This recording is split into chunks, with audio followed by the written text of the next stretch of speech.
تنحى يا حزن واهجر فؤادا توكل بجد بعزم. وقت نہیں ہے. نبی پاک صلی اللہ علیہ وسلم دعا مانگ رہے ہیں. ہماری امت کی بیٹیاں اسکولوں میں کالجوں میں دل کھول کر جاتی ہیں, مائیں دل کھول کر بھیجتی ہیں, مدرسوں میں آتے ہوئے پیر کترا جاتے ہیں. کون ہمیں روک رہا ہے بتاؤ؟ اور نبی کا وہ پیغام سنو جو اللہ کے نبی نے وہ دعا مانگی تھی طائف کے میدان میں. کیا کہا تھا کہ اللہ کے نبی کو کئی میل دور سے 6 میل دور سے پتھر پڑ رہے ہیں, اللہ کے نبی رو رہے ہیں اور آپ کی جوتیاں مبارک خون میں تر ہو رہی ہیں. اور کیا کہہ رہے ہیں اس وقت جب آپ دعوت دینے کے لیے طائف کے میدان میں پہنچے, طائف کی جگہ پر پہنچے تو لوگوں نے آپ کو پتھر مارے, کلمہ قبول نہ کیا. وہ دن بھی گزرا ہے, ہم کیوں بھول جاتے ہیں؟ جب نبی کی سیرت پڑھو گے تو اپنے غم بھول جاؤ گے, جب نبی کی سیرت پڑھو گے تو دنیا میں جو آج ہم کھوئے ہوئے وہ بھول جاؤ گے. لیکن کون کرے, کتنا وقت ہے ہمارے پاس وقت ملے, دل ہوں ہم تو تھی. اللہ سے دعا کرو کہ ہمارے قلب کو اللہ ٹھیک کر دے, ہدایت کی طرف لے کر آئے. اللہ کے نبی کیا دعا مانگ رہے ہیں, کیا مانگی؟ اللہم الیک اشکر ضعف قوتی قلتی حیلتی حوانی علی الناس یا ارحم الراحمین انت المستضعفین.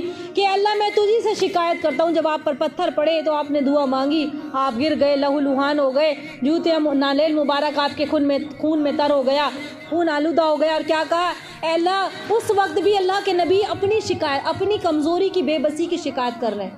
ہم لوگوں کو پریشانی آتی ہے تو اللہ کو برا بلا کہنا بیٹھ جاتے ہیں. اللہ تو نے ہمارے ساتھ ایسا کیوں کیا, ہمارے ساتھ ایسا کیوں کیا؟ جس کے صدقے میں اللہ نے ساری کائنات بنائی. تو کیا کہہ رہے ہیں؟ اللہ میں تجھی سے شکایت کرتا ہوں اپنی کمزوری کی, اپنی بے بسی کی, اور لوگوں میں ذلت اور رسوائی کی. اے ارحم الراحمین, تو ضعفا کا رب ہے, تو کمزوروں کا رب ہے. اللہ مجھے معاف فرما دے, اے اللہ مجھے معاف فرما دے, تو ہی میرا پروردگار ہے. اے اللہ تو مجھے کس کے حوالے کر جاتا ہے؟ اس امت کے لیے دعا ہو رہی ہے. آج اذانوں کے وقت ہمارے گھروں میں ٹی وی چلتے ہیں, ہمارے گھروں میں موبائل چلتے ہیں, ہمیں نمازوں کا ہوش نہیں. ہماری دن اور رات کہاں گزر رہے, کیسے گزر رہے, بے حیائی بے شرمی کی زندگی میں. اس نبی کو کتنی ٹھیس پہنچتی ہوگی, نبی کو کتنا دکھ ہوتا ہوگا کہ میری امت, ایسی امت جس کے لیے میں نے پتھر کھائے, جس کے لیے دعا مانگی. اللہ کے نبی کیا کہہ رہے ہیں کہ اللہ تو کمزوروں کا رب ہے, تو ہی میرا پروردگار ہے. تو مجھے کس کے حوالے کرتا ہے؟ کسی اجنبی بیگانے کے, جو مجھے دیکھ کر تو شروع ہوتا ہے منہ چڑھاتا ہے, یا کسی دشمن کے جس کو تو نے مجھ پر قابو کر دیا ہے, قادر کر دیا ہے. اللہ اگر تو مجھ سے ناراض نہیں ہے تو مجھے کسی کی پرواہ نہیں ہے. رب راضی ہے, مخلوق ساری ناراض ہو جائے, کسی کی پرواہ مت کرو. آپ یہ دعا مانگ رہے تو مجھے کس کے حوالے کرتا ہے؟ اگر تم مجھ سے ناراض نہیں ہے تو مجھے کسی کی پرواہ نہیں ہے.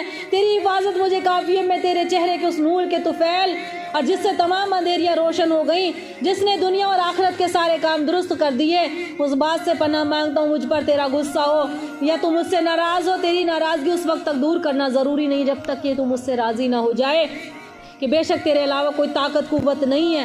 نبی پاک صلی اللہ علیہ وسلم دعا مانگ رہے ہیں. ہماری امت کی بیٹیاں اسکولوں میں کالجوں میں دل کھول کر جاتی ہیں, مائیں دل کھول کر بھیجتی ہیں, مدرسوں میں آتے ہوئے پیر کترا جاتے ہیں. کون ہمیں روک رہا ہے بتاؤ؟ آج کون سا ہندوستان کا قانون ہمیں روک رہا ہے؟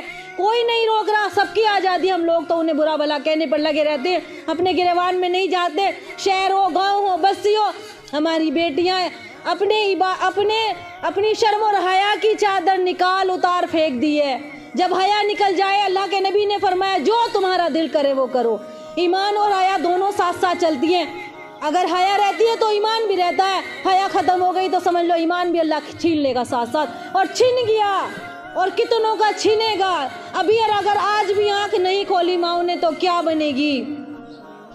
بہت دکھ ہوتا ہے کہ آج اسکول کالج یونیورسٹیوں کا پتہ کرنے کے لیے دلی تک جانے کی سوچتے ہیں, اور گھر کے پاس مدرسہ ہو تو اس میں آنے کی کیوں نہیں سوچتے؟ یہ کیسا ہمارا دین ہے؟ کیسے اللہ والے ہو؟ صرف قرآن پڑھنے سے سمجھ میں نہیں آتا, بہت محنت کرنی ہے دین کے لیے. ان صحاباؤں نے مار کھائی, اللہ کا راستہ نہیں چھوڑا. صحاباؤں نے مار کھائی, حضرت بلال حبشی کو ریت پر لٹایا گیا, مار کھائی, لیکن اللہ کا دین نہیں چھوڑا. آج بتاؤ ہمیں کون دین سے ہٹا رہا ہے؟ ہماری بچیاں مرتد کیوں ہو رہی ہیں؟ ہمارے بیٹے بیٹیاں دین کیوں چھوڑ رہے ہیں؟ کتنے گناہ کے کام وہ سر انجام دے رہے. وجہ یہی ہے کہ سنت والی زندگی, نبی والی سیرت نکل چکی ہے. اپنے ہاتھوں پر, سینے پر ہاتھ رکھو, دل پر ہاتھ رکھو کہ ہماری کیا بنے گی آخرت میں. کیا کون سے پیغام لے کر جا رہے, کون سے پیغام اپنے بچوں کے پاس چھوڑ کر جا رہے. اس سے پہلے کہ آنکھیں بند ہو جائیں, بیان بہت لمبا ہو جاتا، میں خود کوشش کر رہی ہوں چھوٹے سے چھوٹا ہو. ایک ہماری عورتوں کے بیچ میں تعبیذ کرانا، جادو ٹونا گنڈے کرنا، یہ بہت بہت بڑا شرک ہے. 2 حدیث بتا دوں اسی کے بارے میں، شاید آپ نے پہلے کبھی سنی نہ ہو، کہ قرآن اور حدیث کی روشنی میں تعبیذ کرنا، تعبیذ کرانا کتنا بڑا گناہ ہے. سن لو کان کھول کر، چلتے چلتے بتا دوں اور شاید آگے موقع ملے نہ ملے، ہو سکتا ہے ذہن سے نکل جائے. کیونکہ جو انسان ان کاموں میں مبتلا ہوتا ہے وہ خیر سے دور ہو جاتا ہے. کسی کا نقصان مت چاہو، کسی کا نقصان مت چاہو. جو اللہ نے جتنا دیا اس پر صبر کرو، اللہ ہمیں اور دے گا، اتنا دے گا کہ ہم سے سنبھالا نہیں جائے گا. تو ہماری خواتین پنڈتوں کے پاس تک جا رہی ہیں. کیسی کیسی عورتوں، کس کس کی مثال دوں میں؟ بہت گمراہی کا معاملہ ہے. اپنے قرآن کو سامنے رکھو، اپنی نمازیں پڑھو، ایسی نمازیں جو اللہ تعالیٰ نے پسند فرمائی، اس کے رسول نے پسند فرمائی ہیں. تعبیذ